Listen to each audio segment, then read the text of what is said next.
Hey, worship leaders and teams. So good to be with you today, and great to be with you, Tim. Yeah, glad that you're here, Dave, and it's awesome to be recording and being a part of the podcast today. It feels like we actually never officially even got this whole thing started. We kind of Facebooked and jumped in, and then we have just recently, we made a couple videos, but just recently we finally got email addresses for Worship Leader Toolbox. So this is like really like a homegrown thing. But one of these days we'll have to make it official, get some actual photos or something like that. Yeah. Probably not today, though, because I just woke up. Yeah, I got stuff to do, too, so we will have to do that. Until then, we're going to jump into today's podcast. The purpose of today's conversation is to focus on leading, and good performance will follow.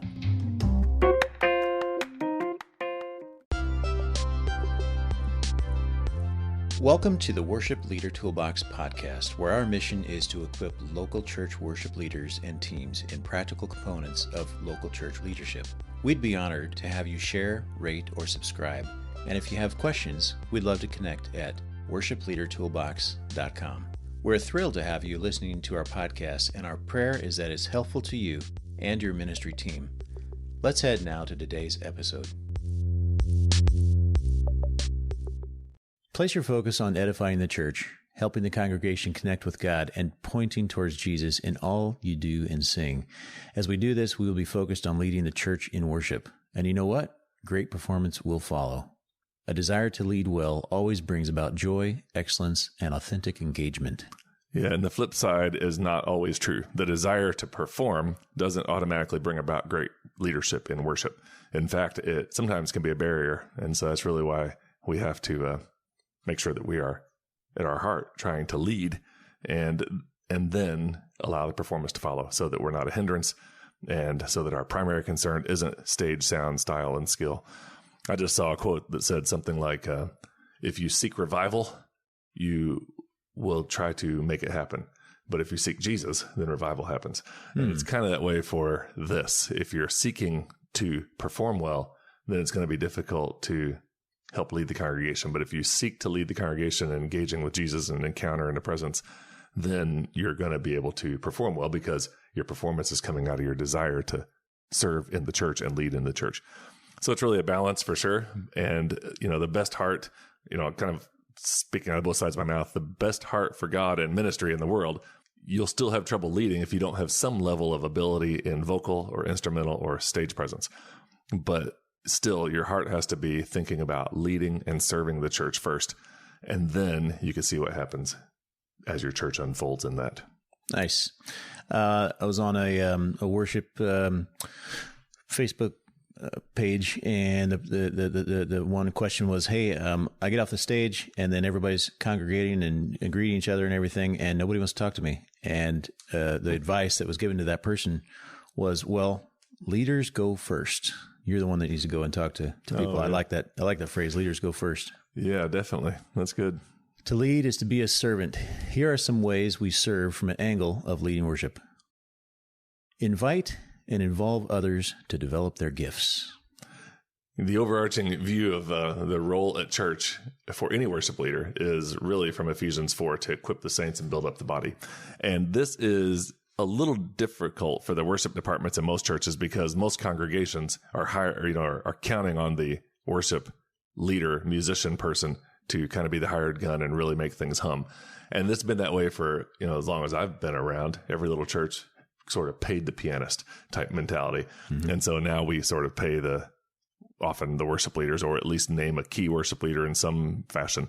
And so the idea of those leaders not just being there just to play the guitar, but to be there to actually help equip the saints and develop the church to a place where there's giftedness and acknowledgement of giftedness for people to be a part of it. One time I heard that every church has what and who they need to make that church go.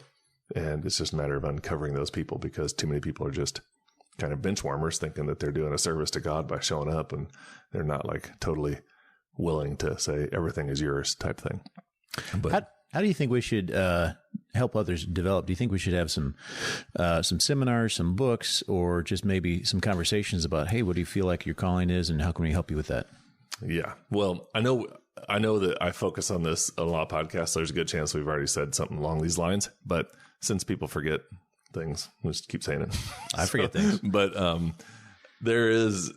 what you just mentioned, all those ways are possible. Whatever it is, it's got to be natural. So the things that I've gotten feedback on after all these years in worship ministry are people saying, thank you for letting me sing that song. I was so scared. And then you pulled me in and told me I had to do it. I did it. Yeah. Or thank you for having me open in prayer. I've never actually prayed aloud in front of people, but you just invited me to do it and acted like it was totally normal. So I did. And so some of it's just the authentic sort of desire to not be the one-man show, not to have, to have more voices and more people connected and involved. And then the other part is that there is some time investment. So like, there's no way around that. And if you're planning on teaching everybody all the instruments and trying to orchestrate all the planning and all the stuff, then you're probably not going to get very far in that. So somehow you have to find the team around you who is willing to help get those things going. And what I mean by that is if you're going to teach 7th graders how to play guitar, you probably need to have some people help you teach them, because you're not going to have enough time unless you have nothing else going on in life. And that works well too, depending on the season of life. So I guess it's just a mix of, books, take them to a conference or another church now and then just to be inspired to some degree, give them opportunities. That's like the freest, cheapest thing to do. Just say, go out there and try it. It's like that movie a long time ago. I can't remember the title of it, and I don't even know if I watched it. My brother just always says it, but there was a guy getting into a boat, and the other guy's like, hey, I think there's a hole in this boat. Is it going to sink? And then the captain's like, we won't know if it's going to sink till we're out there. So basically, you just have to have that mentality to some degree. Not every single Sunday has to be, so perfectly scripted that you don't have space for somebody who is at 70% of the skill level to take part. Mm-hmm. And then just in general, know that your job is to kind of do that. So you're singing songs, but you're also inviting people to learn tech, learn sound, learn instruments, all that stuff. Yeah. It used to be growing up, you had the organist or pianist, or even if you had a band, you had the band. And then you had the little children that would come up once a year for Christmas or maybe another holiday. And those were the two different classes of people in their giftings. And today I do see a whole lot more, and I really want to encourage more to have not those two classes, but a whole spectrum in between.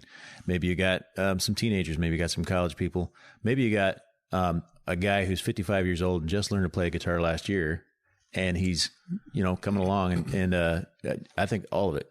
I want all of it. Definitely. There's an episode on our Worship Leader Toolbox here from several episodes back where a guy named Lonnie Trimble, who I think since has stepped down from his role and retired, but he had a youth band, and the youth band was the older kids who had played longer and led longer were in the front, but any kid who played any instrument could be in the back row. Nice. So they didn't plug them in. They just stuck them all in the back row, and he called it the worship mob because it was just like, 16 or 18 kids up there doing it. Yeah. And so that's what you're talking about, like having that spectrum of like, you want expectations in your worship ministry. And so, sometimes it sounds like we might be confusing people because, there is a point where the presentation from the stage is the congregation's only connection to the worship time. Yes. And so if you have a kid up there singing Jesus Loves Me playing piano and they've only had lessons for 2 weeks, and you do it every single Sunday, you're going to have a problem. That could be bad. But you've got to somehow begin to work that stuff in so that people can participate and grow and experience and have their gifts awakened. Yes. Number 2, care for your volunteer team. And these first couple really aren't necessarily even the main things of how you lead, but this is a foundational aspect to growing the area of leading worship, to start by caring for your team. And so we just never want to forget that they're part of the church, they're God's children, they're disciples, and the whole ministry grows in a compassion from the stage when that team is being nurtured and cared for as people and then as worship band members. I don't mind the word volunteer because I totally understand it, and I'm thankful for people who do volunteer.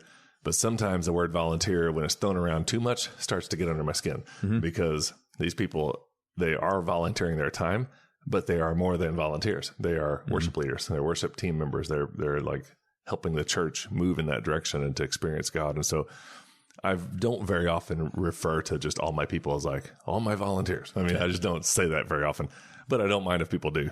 But I do want to care for them. So we are helping to lead people we love. And we're leading the whole church in that.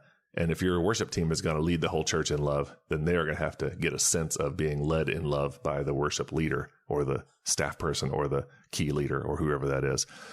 And here's just a couple examples that if you're always talking bad about your church or your leadership or the situation or your pastor or whoever's in charge, there's a good chance you're never going to really truly be able to lead it all. So caring for your team will in turn mean caring for the church, which brings about the best motive for leading worship in general, to help them connect with Jesus.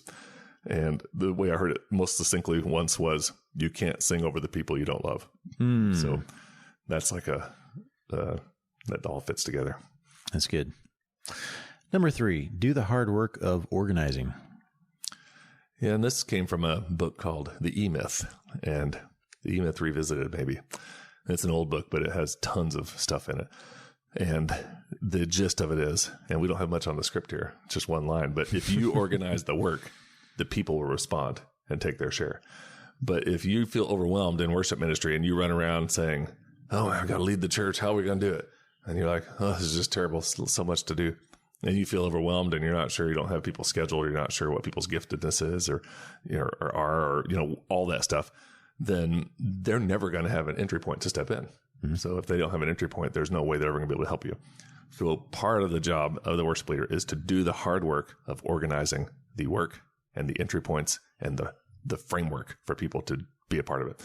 So some of that is just the simple stuff like the right times, the right songs, the right keys, the right charts. That's like the essence of good rehearsals. And if you have a habit in life of, saying you're going to stop at 7:30, but you don't stop till 8:15, you're not going to build trust and respect, and you're not going to be able to organize the work for people.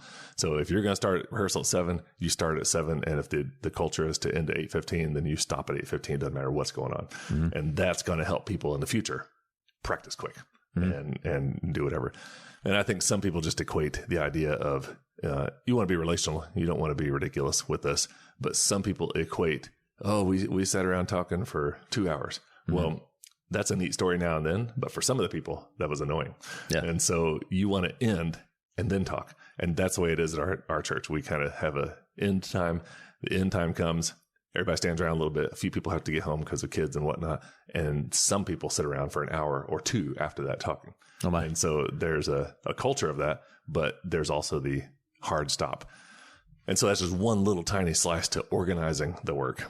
And that E-Myth book, I probably should get a link for that because that'd be helpful for any leader to read.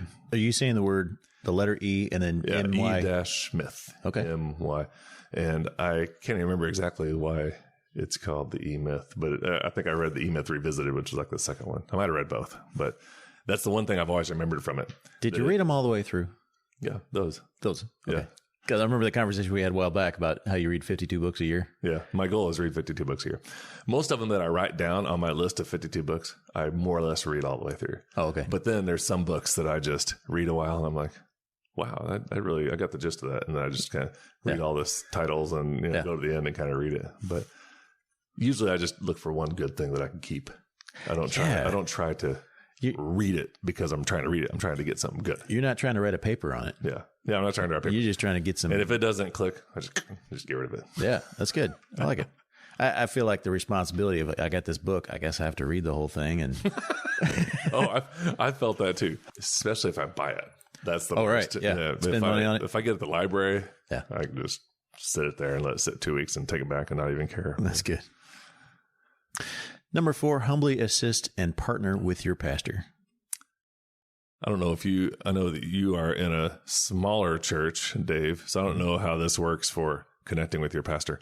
I know that everybody does it differently, so you have to let me know what that is. But one thing I do know is that pastors need input, and you're both sharing this role every week, whether you're a paid or volunteer worship leader, and you're basically a tag team in a sense to create opportunities for the church to grow spiritually. And so there ought to be this freedom and frankness in the pastor worship leader relationship to be able to give feedback and suggestions and give freedom, both directions, to do what needs to be done. And I read a book once, not that I have to keep referencing books, but it was called In Search of Timothy. Like pastors need their Timothy, like Paul had Timothy. And if you feel called to be a Timothy, then be content in that and don't sit around trying to usurp that or, the pastor says around our church every once in a while, hey, let's do this song. It just happened actually this week. We are doing a new song that he wanted us to do. And he told us in advance. It wasn't like the week before, but sometimes it's been the week before. But everybody's learning it. Everybody's trying to figure it out. And in the meeting, we have enough of a culture where I'm able to say, we got to learn this one for sure because Pastor Andy wants it. So like we just do our best to do whatever it is. And another thing with this in terms of partnering with the pastor is we don't want to blame the lack of effective or dynamic ministry on someone else. Like if you're having trouble, getting the ball rolling in worship ministry, you want to reach out and you want to be a learner and you want to, take advice and stuff, but you don't want to just assume that the reason it's not going well is because your pastor doesn't plan ahead or didn't preach very well or something like that. Mm-hmm. You have to kind of, you want to just grow in a relationship with your pastor to the point where you're sharpening each other. And I know that that's tough for certain settings because if you're not full-time in the office together, then it's difficult to figure out when that type of stuff takes place. Like, when do you meet with your pastor? How do you So talk? First, when we first got there, it was, we did a Zoom meeting with him on Mondays. That worked with our schedule and his, and we were pretty much building our relationship, building our dynamics and how life is and everything, how we want to run things. And that came to a point where all the kinks were worked out. We were in a good groove. And so we discontinued the Mondays, but we actually have homeschool co-op there on Thursdays. And so we still meet with him in a more casual way and have some coffee with him or whatever, because he's there and we're there. Yeah. And that works out really well. And I think in our situation, with my schedule and Leanne's schedule, it's easy to do that. But I can see a lot of people who, when they have different kinds of jobs than we have, it would be hard to meet with the pastor on a weekly basis if you're not on staff, if you're not there every day. Yeah. So I think the intentionality would be, I would expect maybe once a month would be doable for your average person. Once a week would be ideal, but at least once a month would be good. Yeah, and it doesn't have to be a grandiose meeting. It can be phone call, check-in, text. And there has to be a good two-way communication going. Yeah. And being there in person and having another event, that's like optimal. Like just being able to sit around and chit-chat and not feel like you got to call a meeting to order. I mean, it's best if you're able just to have a little balance of those. Yeah. So, and when we do like big planning, when we're in the groove really well, the big planning meetings come before a series. It's like 6 weeks before a series. We'll say, okay, this is coming up. We got 5 weeks of this topic. These are what we're trying to do. There's creative components. What are some songs? How are we going to make this flow? And then everybody has about 6 weeks to actually put that together. And theoretically, the series you're currently in during that, you already have because you met 6 weeks before. And if you ever miss that groove, then you're like scrambling for a while and then you finally get back on the track. But that's our groove too. It's 6 weeks out. He's got all his sermon, subjects and scriptures and everything. And then Leanne picks out all the songs for 6 weeks and I figure out the keys and that's our cycle too. Yeah, that's good. And for any pastor that's out there, make sure that you are figuring out a way to talk with your worship leader on a regular basis. You don't want to leave them in the dark. And some pastors I know have the attitude, you do your thing, I'll do my thing. Well, that's kind of neat and cool and it can work, but it's a lot better if you feel like we're each taking part. Yeah. But I also know pastors are very busy, and not that worship leaders aren't, but there's a different level and a different burden for the leadership of the church when you're a pastor. So my thought is always the worship leader ought to figure out the time to meet with the pastor. Like, be the one to say, hey, do you have time this Tuesday at 4:00? I mean, be the one to set it up. So you're not like, we got to meet sometime. Let me know when. That's a terrible statement. Yeah. Like, that's just awful for a pastor. Number 5, pray for your church. This is all geared toward the idea that we are leading people and then good performance will follow. And in fact, the performance part we hardly get to, because if we do these things, then we're going to be motivated as a team to actually do our best. And the performance side, the flow side, the Spirit will be working in us and performance will happen. And so, and I, pray for your church. I hate to say that you'll be surprised by the things that happen when we pray for the church, but basically you will. Like when a team or a worship leader and pastor, when we're praying together for the church, then there's just a lot of things that God can do through us that when we're not open in that way, it doesn't happen.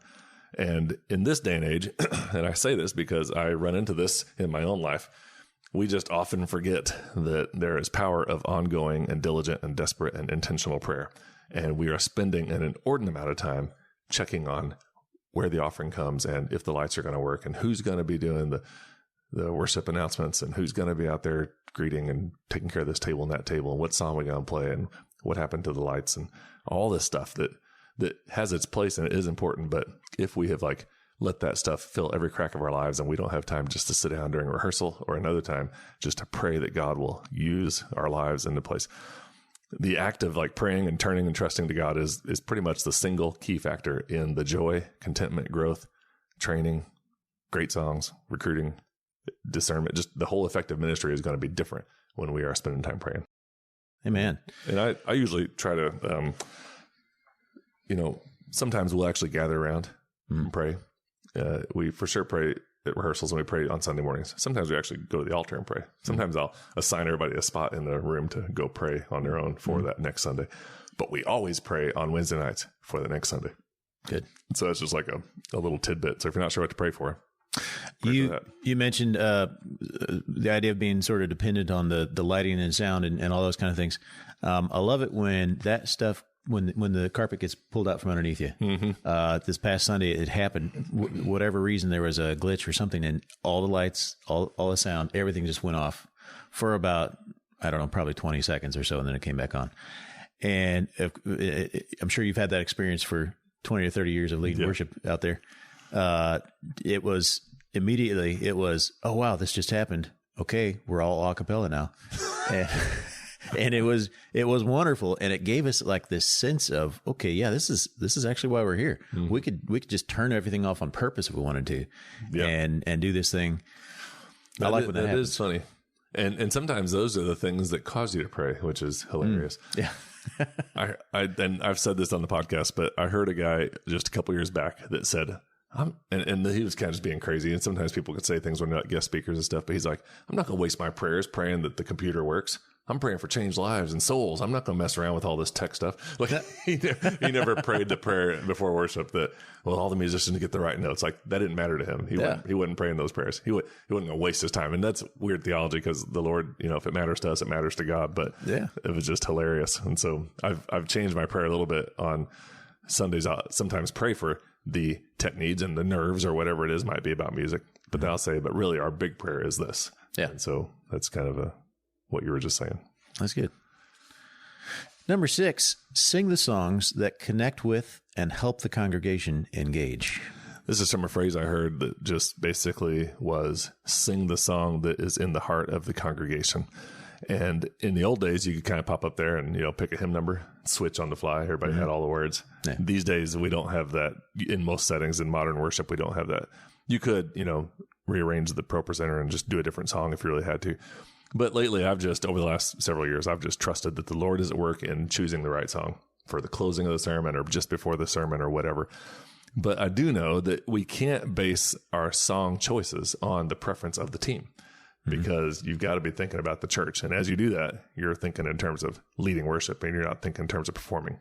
If your band wants to do a certain song because it's so fun, then you don't want to, say, oh, now that you thought that was fun, I'm not going to do it. Like we don't have to go to that extreme. Yeah. But sometimes, more often, a praise band will think, oh, that song's old. It's stale. We've done that a million times.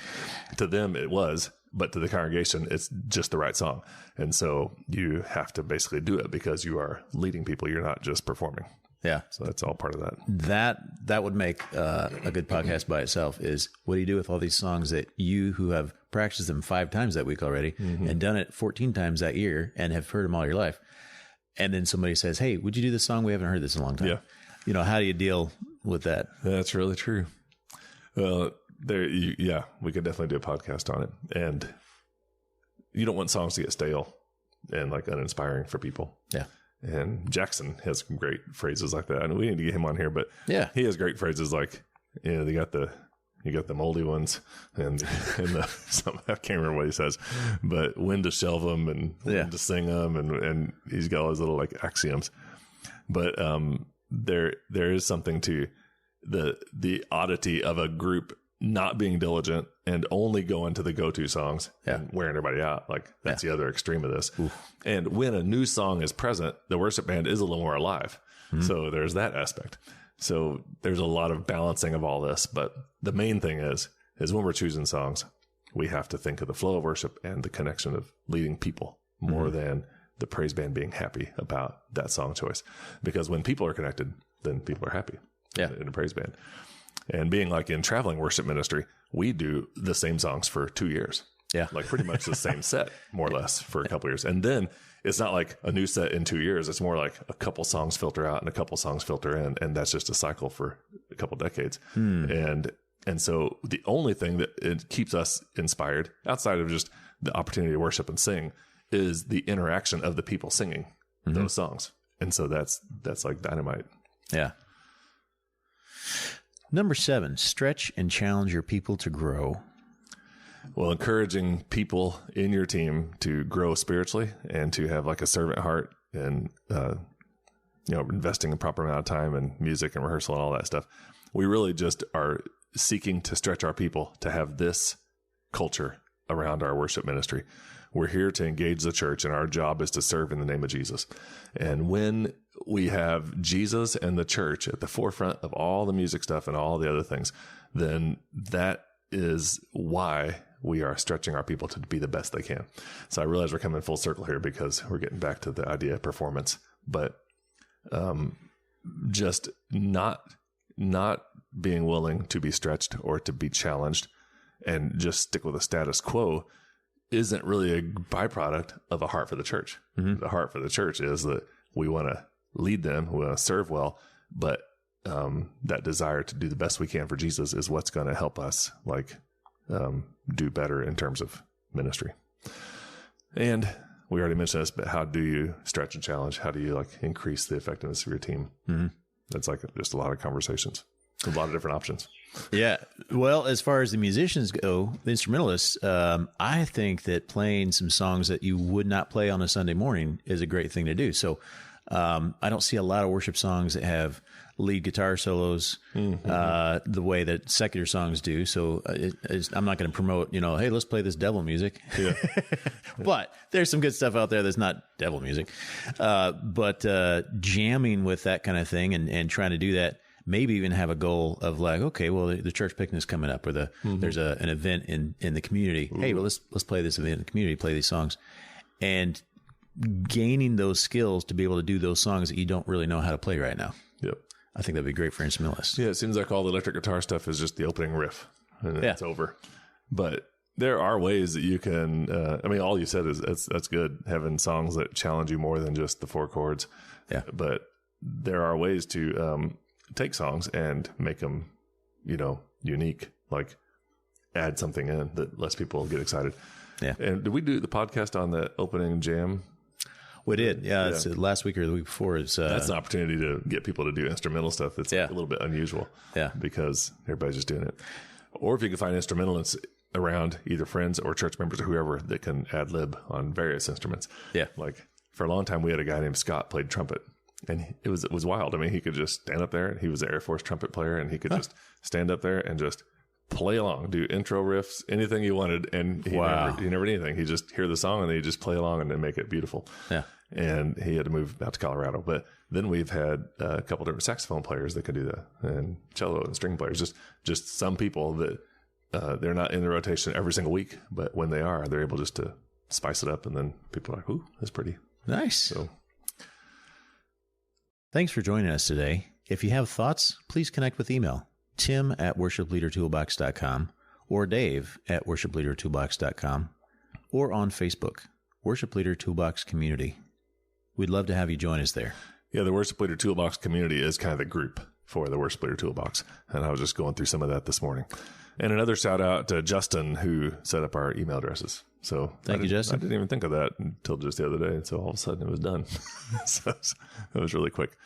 And thanks for being here today, Dave. If anybody hears the bird, that's because we are recording the podcast today in beautiful Troy, Illinois, in our home where the little parakeet is chirping. Thanks to the parakeet. Well, thanks, y'all. Until next time. See you later, Dave. Bye-bye.